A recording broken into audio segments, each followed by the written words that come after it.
Hi, everyone, and good afternoon. So happy to have you all at the BookFest with us. And thank you very much to our sponsors and to Desiree Duffy and to everybody who has helped to make this possible. I hope this is an awesome event for all of us. And so welcome to this panel. We're going to be talking about maintaining our mental, physical, and emotional health during this extended season of shelter in place and uncertainty due to the coronavirus and economic and other issues. And just wanted to acknowledge all of the loss and stress various people have dealt with in different ways, to acknowledge that, we are all going through something, but some people have lost loved ones and had major losses. So we acknowledge and honor that. And so now we are ready to get started. And I'm going to allow everybody on the panel to briefly introduce themselves after we introduce our topic. And then I have a couple of different questions, which I'm going to be asking everyone on the panel. And so to briefly introduce myself, I am Christina Deptula. I'm a literary publicist, founder of Authors Large and Small Literary Publicity. I'm the editor and founder of Synchronized Chaos International magazine, publishing art and writing from around the world. And I interview authors through a Medium blog, Lois Lane Investigates Authors. And I am a former science and tech journalist, and I am always insatiably curious, and I have great admiration for our capacity to be resilient. And so I'm here to honor that spirit of resilience and positivity today. And I very much hope that everybody who is watching and everybody on this panel is doing well. And also, as he is unable to be with us today due to a last-minute scheduling conflict, I wanted to let everybody know that we were supposed to have male fitness model Tony Catanzaro on our panel. And he has a lot to say about health, about fitness, about mental and physical wellness, as he had a lot of experience, getting stronger, getting healthy through his fitness journey, and now through navigating Parkinson's disease. He has a photo calendar and a book of poetry, which he has written called Heat, which we encourage all of you to check out. And so after all of the people who are present on this panel today read their bios, I'm going to be reading his bio as well, and then posting his information into the chat. So everybody, thank you very much. And so I'm inviting you to the panelists to go around and briefly introduce themselves, who they are, and their work, the books they're working on, and what they have out, and then how they are keeping themselves physically and mentally healthy as much as possible during the pandemic, what's working for them. So welcome everybody, and panelists, please go ahead and start with the introductions. Hello, I'm Ora Nadrich, and Christina, first of all, thank you so much for having me be part of this panel today. And I am the founder and president of the Institute for Transformational Thinking, and I am an author, the author of Says Who, How One Simple Question Can Change the Way You Think Forever, and Live True, A Mindfulness Guide to Authenticity, and the Live True Daily Journal. I blog for many magazines and sites on mindfulness, as I am a mindfulness practitioner, and I'm, again, happy to be part of this panel today.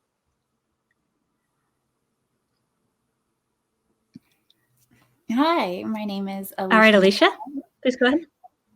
Hi, my name is Alicia Mcbride. Thank you, Christina, again for having me here. I'm really excited to be here today. I'm an empathic author and healer. You may have heard of my book, I Feel Too Much, a how-to guide for the beginner empath. My mission is to help empaths and sensitive people learn, heal, and grow. My theme is love, unconditional love for yourself and love for others. My academic background is in psychology, and I'm also a certified yoga instructor and Reiki master. You can find me online at healinglightempath.com. Thanks for having me here. All right, thank you to both of you. Patrice?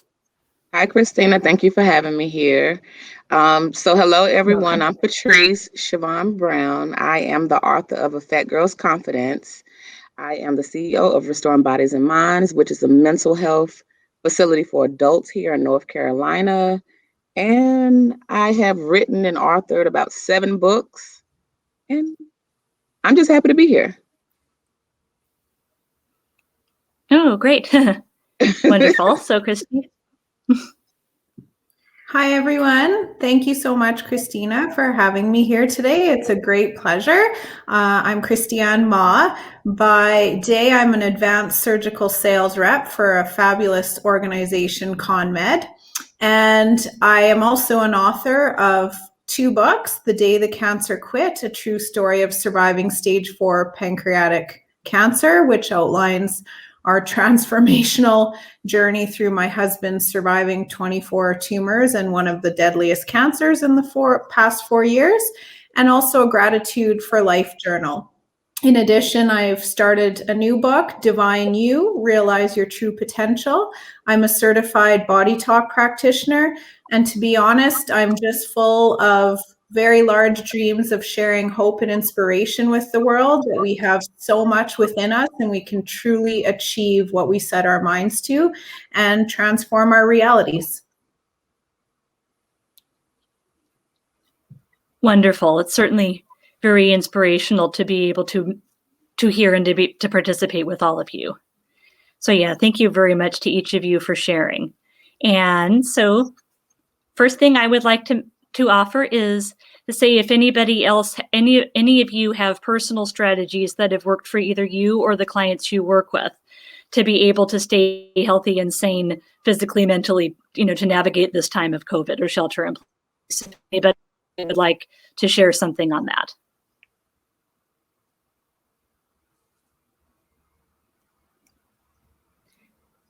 Okay, Aura. As a mindfulness practitioner, which is essentially the practice of being present, and when people ask me, well, what exactly is mindfulness? How do you implement it? The easiest description really of mindfulness, which is an age-old practice, is to be present.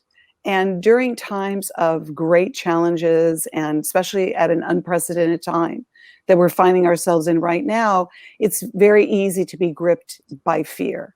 And the reason for that is obviously because people are anticipating, excuse me, about what could or might happen. We're dealing with a pandemic. We've been dealing with the COVID, and it puts us in a heightened state of fear. So the practice of mindfulness really helps us stay present in the now. By staying present in the now, we can ask ourselves a series of questions like, how am I doing in this moment right now? Or how can I help myself stay more calm in this moment of now? Do I have COVID right now? No, I don't. So therefore, I really don't need to project into the future, thinking, will I get COVID? Will my loved ones get COVID? Because when we go into that state of anticipation or anxiety about, again, what might or could happen, which is in the future, it can easily disrupt the calmness of the present. So, cultivating a mindfulness practice is actually not difficult to do. And some of the examples of that about staying present is, again, reminding ourselves that we're in the present moment and doing things like being present when we're eating, take mindfulness walks. Now that we can be outdoors more, we can do things like take a walk and notice the nature and the environment around us, listen to the sounds of the birds, look at the clouds moving across the sky, spend time, even if it's social distancing, with somebody in a place that's safe, and that we can really spend time in the present enjoying each other's company. So I would say that mindfulness is really one of the most valuable practices of being able to curtail the anxiety and, again, the fear that we're feeling by just being basically grateful. Gratitude is a very strong part of the mindfulness practice. Mindfulness is being in the present moment with total awareness, with self-acceptance, with love, self-love, and love for others. If that becomes sort of our affirmation or a mantra, if we will, we find ourselves really sort of surrendering to the moment that is and allowing ourselves to be much more relaxed and calm and not anxious in it.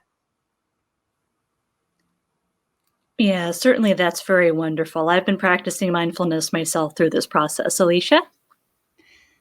Yes, Alicia, please go ahead. I'll share with you. So the one thing that helped me the most was to allow myself to go through it. similar to Aura saying mindfulness, to allow myself to go through the process. I'll share with you a little bit about my personal life. It's really hard to stay sane with 2 toddlers destroying the house because you can't go anywhere and you can't do anything. Some days were cry in the bathroom hard. It was hard. So I gave myself permission. I gave myself permission to go in the bathroom, to shut the door, and to eat the chocolate. Because that is my vice. That's the one thing that helps me get through. I ate my favorite sweet. I wrote about my feelings. Sometimes I had a good cry. I'm a big fan of crying. I think crying is a very good release. And I think it helps you to go through the process, whatever you feel like you need to do it. And that's what I encourage other people to do, to acknowledge what's happening. It feels big because it is big. Allow yourself to sit with it, to process through it, to move through it, and then move on. You have to go through the mud in order to get to the other side. The other thing that popped up for me in 2020 was anxiety. Previously, I'd experienced with depression, but thanks to 2020, I learned so much about anxiety. I felt like I was on an episode of House. Anxiety is outside of my comfort zone. I started grinding my teeth. I ended up at the dentist. And they were like, no, lots of people are coming in with the same issue because this is new. This is new and it's big. So another thing that really helped me heal was to practice yoga regularly. My kids and I played outside whenever possible. I used a breathing technique to help calm me down. When you take slow, deep breaths, inhale and exhale all the way in and all the way out, it tells your body that everything is okay. It tells your central nervous system that everything is okay. And it is okay. Just it doesn't always feel that way. So I kept having fun with my kids. I started seeing a chiropractor, and I think with all of these, smaller techniques, it all adds up. And then you just, you wake up one day and you feel better, and you're not quite sure why, but you do, because you've done all the work. You allowed yourself to process it. You've used techniques, like for me, it was yoga, it was playing outside, it was seeing the chiropractor, it was hanging out one-on-one with friends because we couldn't be in a big group. All of those little things started to add up and really help. And I think the other thing that I realized, in having fun with my kids, a lot of extra time with my kids because they certainly weren't in school, I realized that I have a heart full of love. And when you have that, the big stuff seems small and the small stuff seems less important. So that's what I recommend. Find things that bring you joy, maybe something you've never tried before or something that you used to do but you haven't in many years. And remember that you have a heart full of love. And when you have that, anything is possible. Yes, that is certainly wonderful. So, Christiane, you raised your hand? Yeah. Well, I can tell that this panel... If you'd like to share an insight. Yes, absolutely. I can tell this panel, we're all on the same wavelength. I'm nodding my head, and I could add on to everything that both Aura and Alicia have said. For us, it was a very wonderful time. Of course, there was stresses, and society is just right now full of fear, and it's so understandable because this is all new and scary. And I would recommend that, as hard as it is, being in the present moment, like Aura said, to make the choice, right? We can choose to worry or to be full of gratitude. And gratitude is something very new to us in terms of making it a daily practice. And it has transformed our lives, honestly. Ever since my husband was pre-COVID, but diagnosed with his stage 4 pancreatic cancer, the worry, the statistics, the he has beat the odds and is, now coined the pancreatic poster boy of Canada, to be honest. And that is because we chose to have gratitude for life, for the simple things, to be in the moment. Because as Aura said, when you're in the present moment, really there is no future. The only future is one you're concocting with worry. And shoulda, woulda, coulda in the past does nothing to serve you. So it's taking the time when those thoughts come up that might overcome with worry or fear or prediction to thank them, thank them for being there. You don't have to be hard on yourself and get upset. Thank them for being there and excuse them and replace them with gratitude. Replace them for the simple things, but replace them for you being you, really. We're all doing our best in this journey, and it's not a competition. It doesn't matter if so-and-so down the street seems so happy all the time and you're worried. That doesn't mean there's anything wrong. That means you're just processing differently.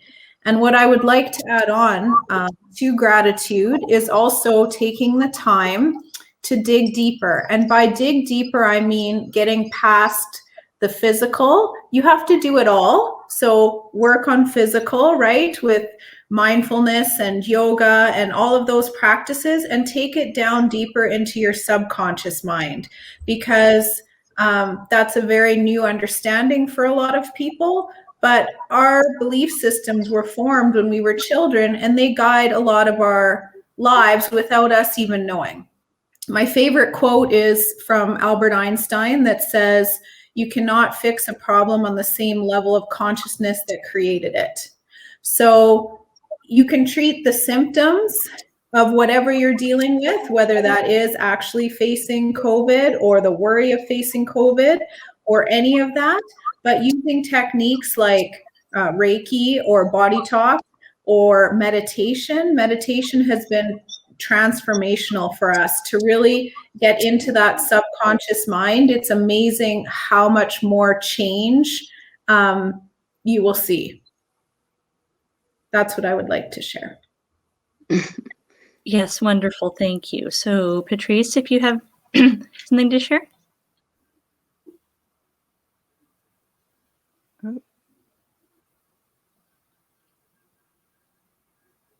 Oh, okay. Yes, if you would like to, yes, Patrice, apologies, but I seems to be experiencing technical difficulties. So we would love to hear from you, but right now your screen is experiencing some difficulties. So I'm going to speak for Tony Catanzaro, who would very much love to be here. He is a male fitness model and bodybuilder, has successful competitive bodybuilder with titles including the Natural Bodybuilding Middleweight Champion and the Natural New York City Middleweight Champion 2005. He's appeared on several TV shows, including Good Day New York and Saturday Night Live. He's been modeling for numerous magazines, appeared in training videos and fitness training magazines such as Exercise, Playgirl, Fitness Magazine, and Health and Fitness. And so now he has been diagnosed with Parkinson's disease. And while he has been dealing with this personal struggle, he has taken to writing poetry. And his book of poetry is called Heat. And a lot of it focuses on love, on choosing love and on figuring out who you want to be as a person and living from that place of love. And so for him, he's very much obviously into health and fitness and into working out. And he encourages people to work out a little bit every day and to rise to the challenge and not expect to be, super strong or reach all of your fitness goals immediately, but just to keep working at it, keep persevering with the physical aspect of it. But also that it's not just about how you look, which is important. If you care about that, that's great. And according to him, that's fine as a starting point, but that it's also about who you are as a human being, where you are with your headspace. And so he encourages people to think about, managing themselves and their emotions and their stress, and to think about the heat within all of us, our capacity for love, to be able to love each other. So he's using that kind of mindset to be able to get through COVID, as well as to navigate the unpredictabilities of Parkinson's. And so, Patrice, I can now see you. So I think we should be able to hear you at this point. If you would like to speak to how you, you or your clients have navigated the uncertainty of shelter in place. Okay. My apologies. My camera went out. But for us, we just always in the office with the clients and in my home, number one, we just took safety precautions into consideration. That was the first thing when, we heard the news about COVID and the whole pandemic. We had to limit, the groups of people that we allowed in and out of the office. And, anxiety was something that a lot of people were going through, including myself. But we all managed to get through it by meditating and prayer and just talking to each other about our fears. So throughout this whole pandemic, I know in the home, we had to rearrange how we did certain things. Like usually going out on trips and things, we had to bring like the fun into the home. Instead of always wanting to go out to eat, we just had to bring everything into the home and just make that our safe haven fun place. And that's what we've done in the office. With my members and things, I was trying to tell them, when you're at home, make that your fun place, make that your safe haven, talk about your fears. Don't keep them inside. So the pandemic has been a struggle for many of us, but I think that we've managed to get through it. It's still not over, but for the most part, we've learned tips to just keep moving. Even if it's inside your house, in your yard, find the things that you used to do out in the community, do it at home, do it with a small number of people. Those are just some tips and thoughts of what I've did and what we did in Restoring Bodies and Minds.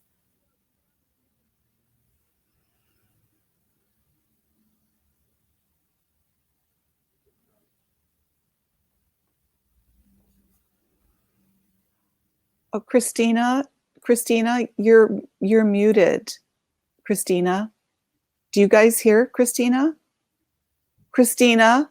Okay, sorry about that. My apologies. Yeah. Yes. Okay. I am going to ask a few questions. Thank you all for your insightful answers. And I'm going to ask a few questions now of the panel.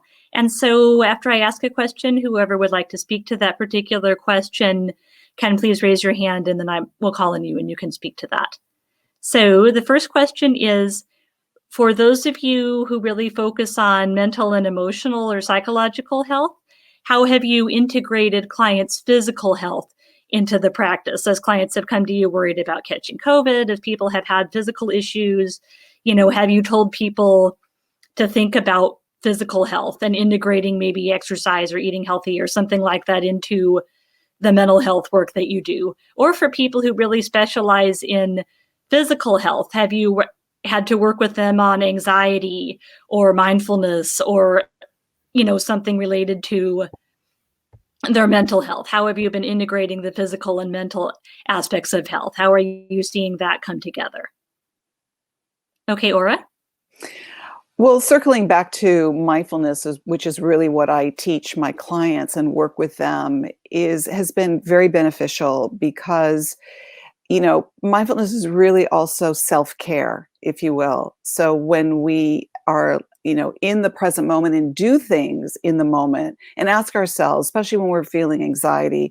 So when my clients come to me or when I'm Zooming with them and they're really expressing their anxiety, I think it's fair to say that millions and millions of people have felt heightened states of anxiety and fear during COVID. I mean, that's just something we know we've all experienced during this time to varying degrees. So really what the plan of attack is, how to ameliorate that. And again, that brings up the practice of mindfulness.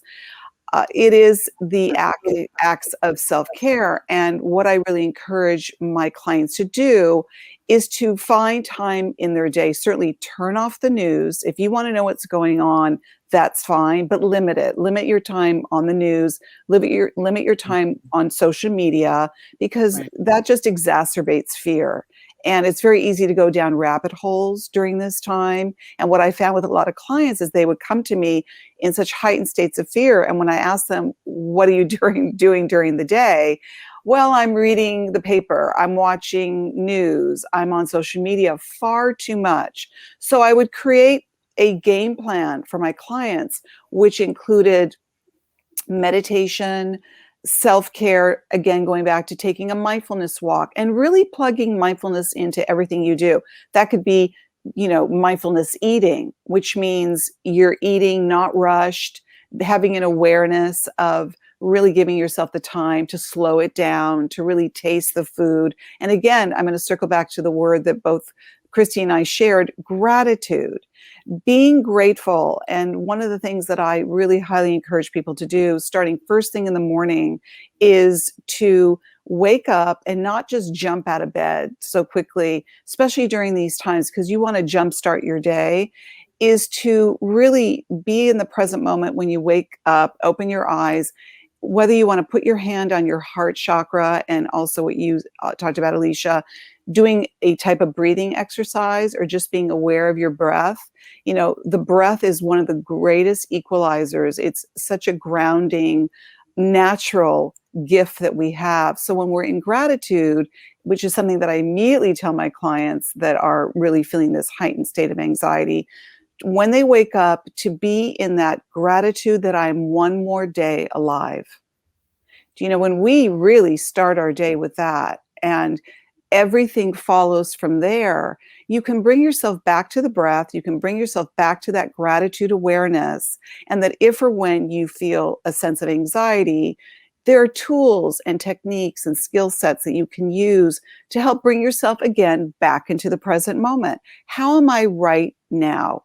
What can I do right now that's going to make me feel better? Take a bath, take a walk, light candles when you're taking a bath, play ambient music, put some aromatherapy in your bath, take a walk. And if you see things in your neighborhood, like some roses or a rose garden or night blooming jasmine, stop and smell them.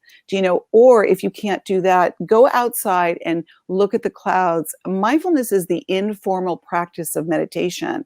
It's taking it off the yoga mat or the meditation pillow. One of the most beautiful things we can do is literally what I call in my book, live true life gaze. Look outside your window and watch the clouds moving across the sky. They're very similar to the metaphor of our thoughts. Our thoughts come and go. They don't stay permanent unless we hold on and fixate on our thoughts. So one of the tips I'll leave you with is to think of thoughts like clouds moving across the sky. Be the observer of them. Let them move through your mind with non-attachment. When we start to implement these tools and techniques, you really start to see a difference. So those are some of my top tips that I work with my clients that are experiencing anxiety. And I have to say it's helped a lot of them. Oh, well, that is wonderful. So happy to see that helping people. So anybody else like to speak to that, integrating physical and mental health? Okay, Alicia.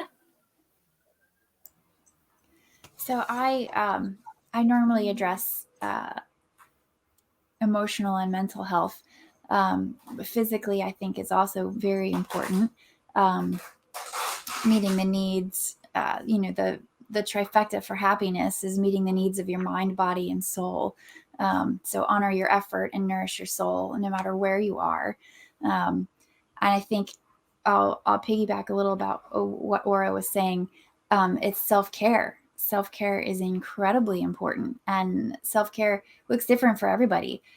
Self-care can be easy. Self-care can be, you can make it hard if you want to. It can be something small. It can be something really big. My normal example for a big self-care item is a vacation, but we couldn't really take vacations, could we? So bring the self-care into your home.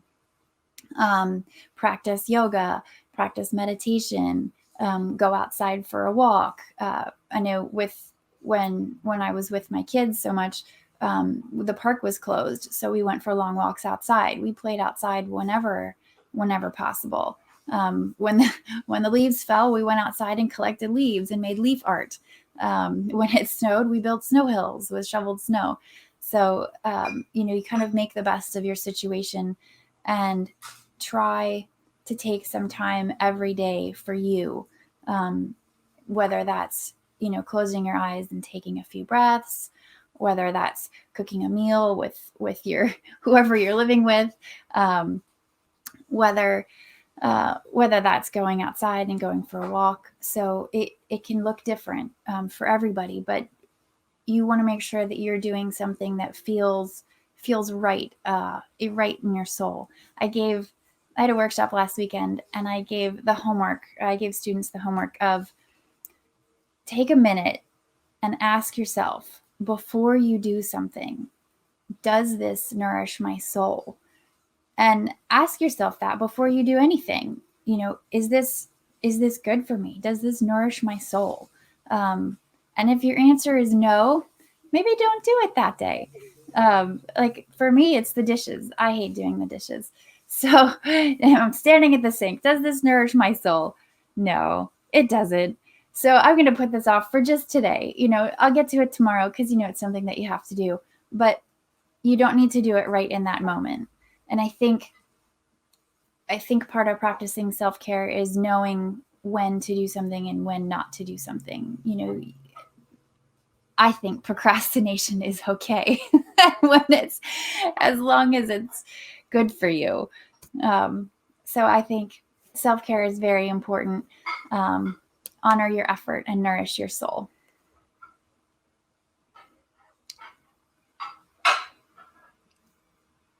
We can't hear you. Okay, so just brief time check. We are at 31 minutes, so we've got about 20 minutes for the rest of the panel. And so we would absolutely love to hear from everyone with such great and rich and wise content coming from everyone on this panel. So yeah, anybody else like to speak? Patrice or Christy, would you like to speak to physical and mental health? The integration of physical and mental health. Yes, Christiane? Yes, I would agree again, 100% with what my colleagues are saying. And,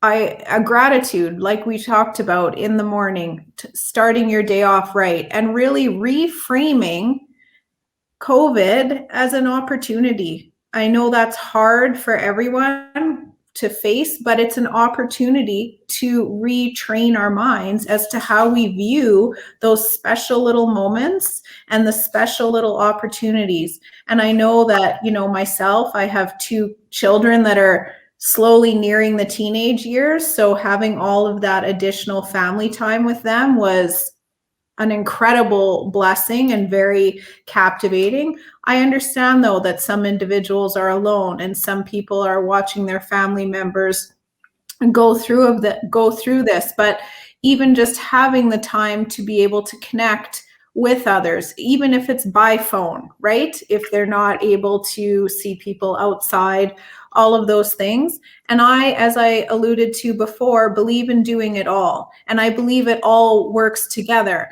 If you are meditating every day, but then choose to eat food that may taste delicious every day, but does not serve a healthy purpose, those two might battle each other a little bit.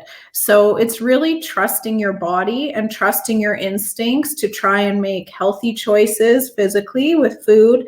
Try to get up and moving, incorporate gratitude, incorporate meditation, and understand that hopefully this too shall pass, right? Live only in the moment. And when those worries come, to just kindly ask them to step aside and retrain our perspective. And for us, it's been, we say that like it's easy, and I know it isn't easy. We're talking about, we've done this for years now to get to this point. So always just be kind to yourself. Be kind to yourself that you're doing the best you can in the moments that you are enduring, and allow those feelings to come through. Again, exactly what my colleague said. But if you have kindness for yourself, it will make everything so much easier to endure, no matter what path you're on through this journey. Yeah, that is wonderful advice. So yes, Patrice. Okay, I wanted to just add in regards to mental health, breaking bad habits, breaking negative habits and getting away from negative people, and getting rid of that negativity. A lot of people have negative thoughts, and a lot of times that sort of kind of hinders us. And not only that, putting you first, and I'm going to say journaling. I know I talked about meditation before, but journaling, writing down some of those negative thoughts, and getting a new hobby. When you kick out those old negative bad habits, create new hobbies.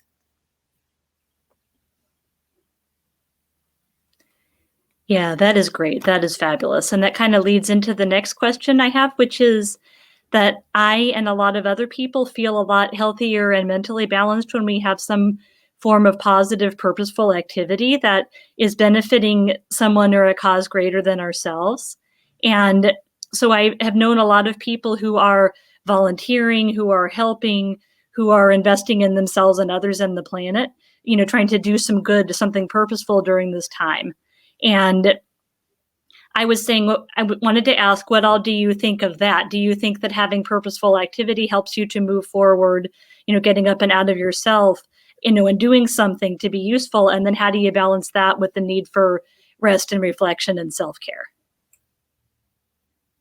Okay, Aura?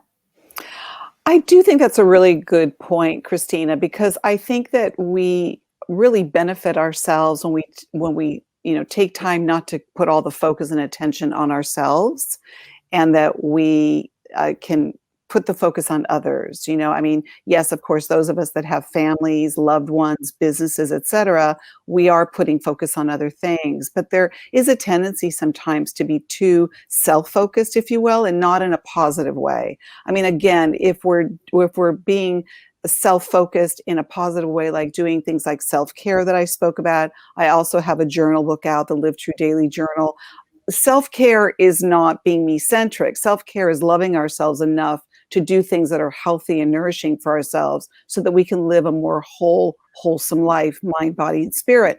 I have also found that it's been really gratifying to help others during this time. I mean, it's the nature of my work, so I'm doing that all the time. But I also have found that there are people that really needed help right now. There are friends of mine that had small businesses. There are people that I know that were crowdfunding, raising monies for maybe a project that they started pre-COVID, and really found themselves struggling. And so I think it's really helpful if you have the means to do so. I know these are challenging times for oneself, and not everybody has the financial means to just be helping everybody, and I get that. But I did personally feel that it was gratifying for me to help those that I could, that had the struggling small businesses and that they needed the additional help. I found that to be so gratifying. And so maybe there's something you can do, even if it's not requiring money of you, but it's requiring volunteering of your time. There is something that is very fulfilling when, again, we take the focus just on our own worries and concerns. And when you help someone else, you're not only lifting their spirit, but you're also lifting your own. So I think that that's a really, really good question. Again, Christina, it's very helpful to find time in our day to see what we can do for others and not stay solely focused on ourselves.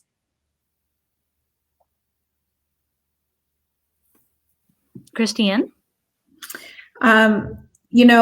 As I said earlier when I was introducing myself, it's both mine and my husband's dream to share a lot of hope and inspiration. We've always known that for us, that's the purpose of life, is to give back and try to help others grow and understand. So I feel that COVID being a different time, but through our journey, we've really connected with cancer patients of all types of individuals facing all types of cancer that have contacted us from all over the world. And COVID is similar to that, that you're facing something that is unknown to people. It's scary, whether you're going through it or your loved one is going through it or you are a caregiver.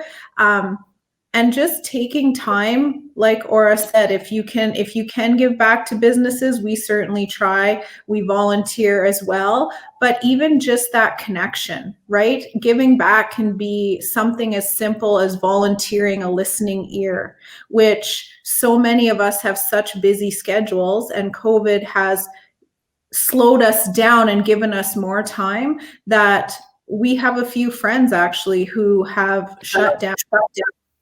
And it's been very difficult to connect with them. We know they're struggling, and we are just, volunteering in that manner of constantly reaching out, that even if there is no response, to let them know that they are loved and supported and that we are here for them. So I feel like giving back is something that, yes, not only benefits the individual, but benefits yourself, but it can be such a small token of time and effort, which, you're always planting a seed. Maybe that one phone call, volunteering your time for 2 minutes to leave someone a voicemail. They may never say, but it could have brightened their day so much. Yeah, that is definitely wonderful. Just reaching out, sometimes just letting somebody know that they are seen and heard, that they aren't forgotten. I'm thinking of seniors, I'm thinking of families with little kids, and then of, people with disabilities, people who are already maybe kind of isolated before shelter in place started. So Alicia or Patrice, anybody, would you like to comment? Oh, yes, Alicia. Sure. So I looking for purpose outside of myself. I recommend community. Community support is huge. Find other people who are like you, who are in your similar situation. There are lots of groups on Facebook. There's meetup groups who are now meeting up through Zoom instead of in person. I know for me, there's a mom's meetup group that has been really helpful for me to get through this. I have a beginner empath group on Facebook, and oh my gosh, I love them so much. It's really helpful when you can find another group of people who are like-minded and who think like you and have similar experiences. And reaching out to them, even if it is just on the internet. Right now, I think that's incredibly important to build the sense of community. Support your root chakra, right? So I think that has been really helpful for me, as far as purpose outside of myself.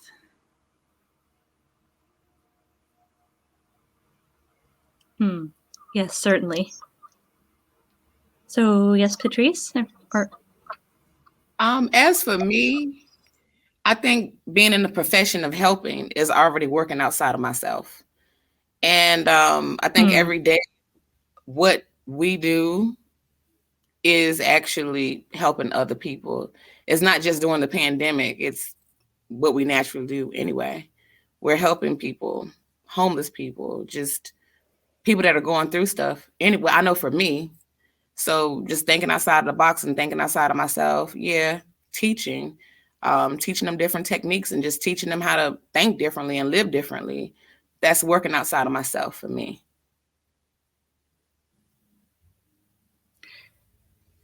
Yeah, that's certainly a lot of wisdom from all of you. I have found that reaching out and helping others has really helped me to feel useful and psychologically survive and manage my own anxiety related to coronavirus and to sheltering. And quick time check, we've got about 10 minutes left for the entire panel. And thank you very much to everyone watching this. And so that leads into our next question, which is, what advice would you have, or, what would you say to somebody in this situation, and how can other people help people who were already socially isolated before shelter in place started, people who were disabled or, lived out in the middle of nowhere, people who were already struggling before the shelter in place started? What would you say to those people, and how can we help them as a community?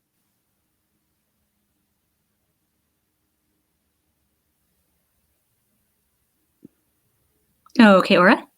Well, I think it's really going back to what everybody said in the areas of expertise that each of us has offered up here today. I think that there are certainly things that, might be hard for people to feel that they can access to help themselves, but there really is some of the simplest things to do. I think some of the suggestions that I had, I think most importantly is that we want to really communicate that nobody's alone, even though people have felt really lonely during this time. Whether you really are alone, meaning you don't live with anybody or you don't live with family members. But what's interesting about that is even people that live with people have felt lonely. This has been a time of great struggle, and it's been very challenging for all of us. And if anything, what I feel it's done for me, and I feel like my fellow authors here today, from what I can hear of them saying, that it's made us all more compassionate people. It's really raised our level of caring. It's raised our level of compassion. So my advice for those that are listening today that maybe do feel that loneliness and do feel really, overly anxious or in a constant state of fear, to really just compile together all of the tips and suggestions that we share today, even if it's one thing that you can do today, whether it's sitting quietly or focusing on your heart, putting your hands on your heart chakra, focusing on your breath, take a walk, look up at the clouds. And my message, because I know we only have a little bit time left, and I want my other fellow authors to have their parting words, is just know that you're not alone. We are really in this together. Okay, wonderful. Christiane? I agree 100% again with everything that Aura has said. I would add on to not, in being kind to yourself, as I alluded to earlier, reach out, right? I mean, I think that now more than ever, this is also bringing mental health into an awareness and a time frame where it's okay to say you're struggling. It's okay to say you're scared. It's okay to pick up the phone and let someone know that they need to show up on your doorstep and socially distant visit from outside if that's what you need. It's true that the more research you do on all of this, the more you realize that we're all connected, right? So if you embrace that feeling that we are all connected, that takes off the weight of feeling alone. It's still a very normal feeling to go through. I can only imagine for those who are in the hospital and, cannot have family members visit them, those sorts of things. I just, as Aura said, take time for yourself, to even 5 minutes a day, right? It's so hard to rewire and retrain our brains, patterns that have been there for 10, 20, 30, 40, 50, 60, 70 years. It takes time. And I always joke, and Tony would probably agree with this, actually, if he was here, that you can't go to the gym once and come home with a six-pack. So have kindness to yourself. It's the same when you're trying to reframe your perspective and train your mind. Remember, we're all together. Reach out and be kind to yourself and take baby steps along the journey and share with others. Share with others to try and help them as much as you can. Okay, yes, definitely. And Tony actually has a quote to that extent that he shared in an interview with me in Medium, where he said, please don't go to the gym and start lifting weights and expect to look like Arnold Schwarzenegger the next morning. It's a process, you work up to it gradually. And he would echo everybody's comments about community support and about reaching out, as he is reaching out, and that's helping him and his wife, Tina, really find sanity through his Parkinson's struggle. So Alicia or Patrice, comments on navigating being somebody who is especially alone, maybe disabled? Alicia, yes? So I'm going to say something similar. I think we're all kind of on the same page. So again, find the community support online. The internet is your new best friend. There are so many people like you, and all you have to do is find them. And the other thing I would suggest is starting a new routine. That can be, a new routine inside your house. That can be something as simple as, changing the minute that you brush your teeth. Like, just switch up your morning routine a little bit. or start something new inside your home, where you don't have to go anywhere or do anything. Just pick something new, pick something you haven't tried before that you can do easily in your house. And again, I really recommend self-care. Oh my gosh, self-care is so important, and that does look different for everyone. So that can be something as easy as breathing, that can be going for a walk, that can be sitting quietly and meditating. It can be going outside. So do whatever feels right in your heart. And I think it's so important. Everybody's, trying to change the world. And I think to change the world, you start with yourself. And if we can do that, we can all have a better experience. Okay, wonderful. So, Patrice, yes, if you have something to share on that. Okay, Patrice is unfortunately experiencing technical difficulties at the second. And so while we're waiting for her to come back, the two last questions were, what can you expect from yourself in terms of long-term trauma responses? And how can you navigate that? And also, how do we navigate the uncertainty? So as the long-term trauma response thing was so that we would know what to expect and not be scared when our bodies and minds start reacting in certain ways, and we would know how to manage that if people would like to speak to that. And then also, how do we navigate the uncertainty as things are opening and closing and, going back and forth, and we aren't quite sure how to, what's going to be happening next. And so those were the last two questions. We've got about 5 minutes left. So I'm inviting all of you to say something in closing in which you can mention your work, your books, your projects, and speak to either or both of those last questions. Yes, I'll go. So, yes, Sora? Again, try as much as you can to be present in the moment and not to allow yourself to escape out of the moment of self-care and go into a time that isn't here yet, the future, and worry about what might or could happen. Just be cognizant of that. If I could leave with one tip, is bring your focus and awareness back to the present moment as much as you possibly can when your mind starts to wander to the future or to the past, and you'll start to see a change. It's a really great way to start a mindfulness practice.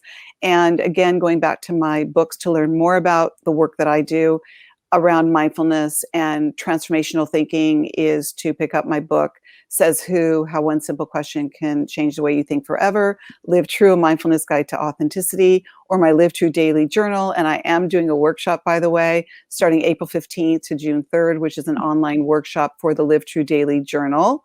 So there's some spots left for those that are interested. And you can learn more about me at oranadridge.com. And again, thank you, Christine and Desiree, for having me today. Okay, yes, Christine. I can't count the number of times since my husband was diagnosed that my children would say to me, is Daddy going to die? Is Daddy going to be gone? Are we going to grow up without Daddy? And it resonates so much with me because it's a question that so many of us have in our mind right now. Will that happen to me? Will my family go through this? Will they be okay? And I would always say to my children, we cannot live in fear. We don't know. I said, an accident could happen tomorrow to any single one of us. The future is unknown. So if you do the work to create your future that you want, and you do all of everything we've talked about here today to try and minimize the fear that you're feeling, because it's all unknown, right? It's all unknown. I would really welcome everyone to read my book, The Day the Cancer Quit, a true story of surviving stage 4 pancreatic cancer, because it doesn't apply just to people facing cancer. It's all about really, truly digging deep so that everyone can understand and realize the true potential that we have within us all. Also, you can go to my website. Okay, wonderful, great. 1 minute. Oh, sorry, go on. That's okay. Yes, you're encouraging people to visit your website, and everybody, yes, please check that book out. So, Alicia, yes? I just want to say a quick thank you. Thank you for having me here. Thank you for having us here. If anybody's interested in finding me, it's healinglightempath.com. And I just want to say a quick thank you. Go ahead, Patrice.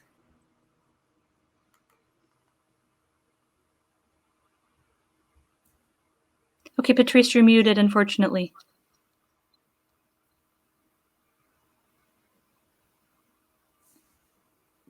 Okay, thank you for having me. And I could be found at patriceshavone.com. Thanks, guys. Thank you, everyone. Fabulous panel. Thank you all for sharing your wonderful insights and advice.